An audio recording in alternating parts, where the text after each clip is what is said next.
चलिए, जीएस का test number है 29। मेरा नाम है अतुल श्रीवास्तव और स्वागत है आप सभी का नेक्सस जीएस में। ये क्लास सुबह 8 बजे नेक्सस जीएस के फेसबुक और यूट्यूब चैनल पर चलाई जाती है। इसके अलावा शाम को 6 बजे करंट अफेयर्स की क्लास भी चलाई जाती है। चलिए, उत्तर प्रदेश में सर्वाधिक सिंचाई किससे होती है? तो उत्तर प्रदेश में सर्वाधिक सिंचाई जो है वो नलकूपों से होती है। दक्षिण भारत में सिंचाई व्यवस्था का अग्रदूत किसे कहा जाता है? तो सर आर्थर कॉटन को कहा जाता है। किसको कहा जाता है? आर्थर कॉटन को। इंदिरा गांधी नहर का उद्गम स्थल क्या है? तो इंदिरा गांधी नहर का जो उद्गम स्थल है वो आपका हरिके बैराज है। क्या है? हरिके बैराज। इंदिरा गांधी नहर किन नदियों से जल प्राप्त करती है? तो इंदिरा गांधी नहर जो है वो आपका सतलज, व्यास और रावी नदी से जल प्राप्त करती है। निचली गंगा नहर का उद्गम स्थल क्या है? तो निचली गंगा नहर का जो उद्गम स्थल है वो आपका नरौरा बुलंदशहर है। क्या है? नरौरा बुलंदशहर। हरियाली योजना किससे रिलेटेड है? तो हरियाली योजना जो है, हरियालो लिखा हुआ है यहाँ पे, लेकिन ये हरियाली योजना होगा, एरर है। तो हरियाली योजना जो है वो किससे संबंधित है? जल प्रबंधन से संबंधित है। नेक्स्ट है, बाकिंघम नहर जो है वो कहाँ स्थित है? तो ये आपका कोरोमंडल तट पर अवस्थित है। बाकिंघम नहर जो है वो आपका कहाँ पर स्थित है? तो ये आपका कोरोमंडल तट पर अवस्थित है।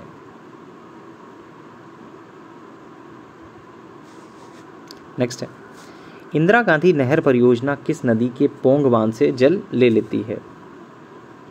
तो इंदिरा गांधी नहर परियोजना जो है व्यास नदी के पोंग बांध के जल का उपयोग करती है। ठीक है। नेक्स्ट है, सरदार सरोवर परियोजना के बारे में बात करें तो सरदार सरोवर परियोजना जो है वो आपका किस नदी पर है? ये आपका नर्मदा नदी पर है। सरदार सरोवर परियोजना से कौन सा राज्य जो है लाभान्वित होता है? तो गुजरात, राजस्थान, महाराष्ट्र, मध्य प्रदेश, ये सारे के सारे राज्य जो है वो आपका लाभान्वित होते हैं। भाखड़ा नांगल परियोजना किस राज्यों की संयुक्त परियोजना है? तो भाखड़ा नांगल परियोजना जो है वो आपका पंजाब, हरियाणा, राजस्थान की एक संयुक्त परियोजना है। यूपी पीसीएस प्री 2025 के लिए नया बैच चल रहा है। इस बैच की सारी जानकारी आप हमारे व्हाट्सएप नंबर से संपर्क कर सकते हैं 7080540001। जितने भी टेस्ट सीरीज कराई जाती हैं उन सबका पीडीएफ भी आपको इसी बैच में अपलोड हो जाता है, मिल जाता है। इसके अलावा भी पूरा का पूरा जो सिलेबस है वो कंप्लीट कराया जा रहा है और जो भी चीज़ें आपसे स्किप हुई हैं, मिस हुई हैं, वो सारा का सारा इसी बैच में आपको मिल जाएगा। भारत का पहला जल विद्युत संयंत्र कहाँ स्थापित हुआ? तो भारत का पहला जल विद्युत संयंत्र जो है वो आपका दार्जिलिंग में 1897 में स्थापित हुआ था। भारत का दूसरा जल विद्युत संयंत्र 1902 में कहाँ स्थापित हुआ था? तो ये आपका हुआ था शिव समुद्रम में 1902 में। नागार्जुन सागर परियोजना किस नदी पर स्थित है? तो नागार्जुन सागर परियोजना जो है वो कृष्णा नदी पर अवस्थित है। हीराकुंड बांध किस नदी पर स्थित है? तो हीराकुंड बांध जो है वो आपका कृष्णा मैंने बोल दिया, महानदी पर स्थित है। कहाँ पे है? महानदी पर स्थित है। टिहरी बांध किन नदियों पर बनाया गया है? तो टिहरी बांध जो है वो आपका भागीरथी और भिलांगना नदियों पर बनाया गया है। दामोदर नदी किसकी सहायक नदी है? तो दामोदर नदी जो है भागीरथी मैंने बोल दिया, हुगली की सहायक नदी है। दामोदर नदी को किस नाम से जाना जाता है? तो बंगाल की शोक के नाम से जाना जाता है। माता टीला बांध परियोजना किस नदी पर स्थित है? तो ये आपका बेतवा नदी पर स्थित है। किस पर है? बेतवा नदी पर। रेहंद बांध किसकी सहायक नदी है? तो रेहंद बांध जो है वो आपका सोन नदी की सहायक नदी है।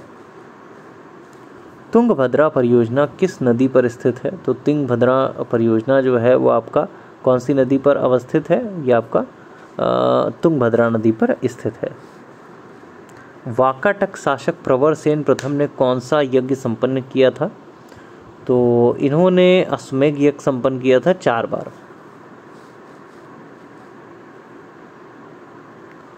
प्रथम गुप्त शासक कौन था जिसने परम भागवत की उपाधि जो है वो धारण की थी? तो आपका समुद्रगुप्त ने परम भागवत की उपाधि धारण की थी।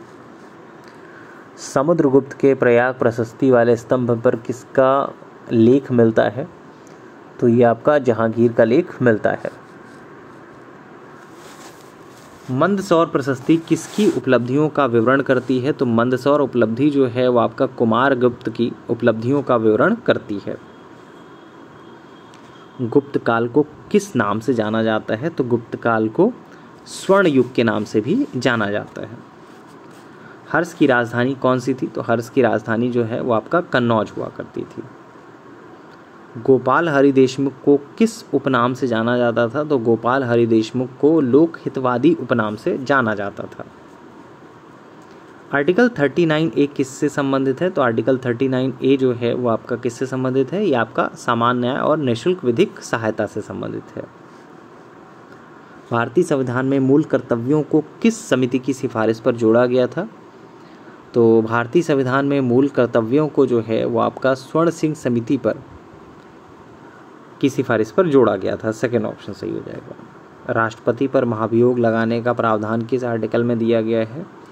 तो राष्ट्रपति पर महाभियोग लगाने का जो अधिकार है वो आपका आर्टिकल 61 में दिया गया है। भारत के CAG की रिपोर्ट का परीक्षण कौन करता है? तो CAG की जो आपका रिपोर्ट होती है उसका परीक्षण जो करता है वो आपका लोक लेखा समिति करती है।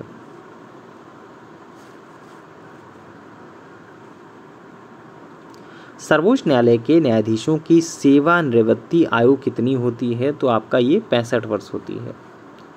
भारत में पंचायती राज व्यवस्था का प्रथम शुभारंभ कब और कहाँ हुआ था? ये कमेंट बॉक्स में आपको बताना है। बहुत ही सिंपल है कि भारत में पंचायती राज व्यवस्था का प्रथम शुभारंभ कब और कहाँ हुआ था। नेक्स्ट है, लेटराइट मिट्टी का सर्वाधिक विस्तार कहाँ पाया जाता है? तो लेटराइट मिट्टी का सर्वाधिक विस्तार जो है वो आपका केरल और महाराष्ट्र राज्य में पाया जाता है। तो ये कुल मिलाकर आज के 35 क्वेश्चन थे। 35 क्वेश्चन में आपके कितने प्रश्न सही हैं ये कमेंट बॉक्स में आपको बताने हैं।